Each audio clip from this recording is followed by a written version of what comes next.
Sri Karti Chidambaram ji.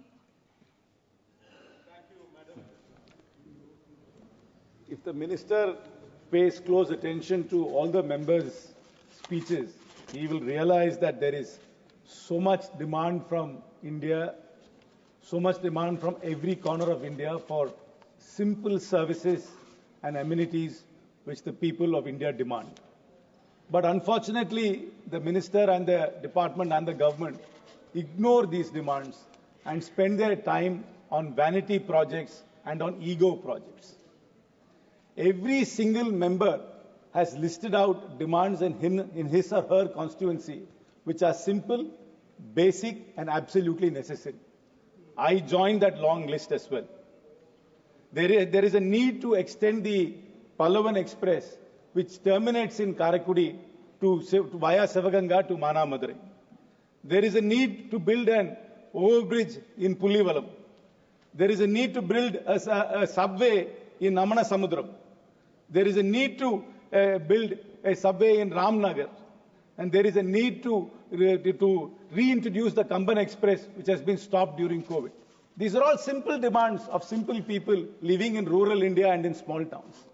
But this minister, who is a very articulate man and highly educated man, I'm not doubting his educational qualification, he has to listen to us and stop these vanity projects of trying to build, as my learned colleague Mr. Meena said, about giving numerous trains to Ahmedabad and having these mythical speed limits, the speed trains, which are never going to be achieved because there is no infrastructure for trains to travel at this speed. But these ego projects are constantly being funded and nothing is being done. Madam, what really needs to be focused on is passenger amenities. We are hearing so many cases of overcrowding in trains. People with reserved tickets are not able to get their berths because unreserved passengers are getting in and occupying their seats. In fact, during one of the incidents in Chennai, more than 2,500 people got into a train which has a capacity of only 1,000. Can you imagine the hardship faced by the average passenger? Can you imagine the hardship faced by a senior citizen who had a reserved ticket and a reserved berth? These are the things which the government must focus on. But unfortunately, this government does not focus on them.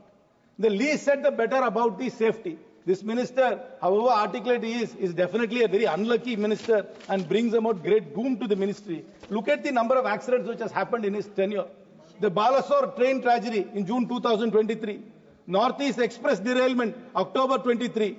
Andhra Pradesh train collision, October 23. Freight train incident, February 24.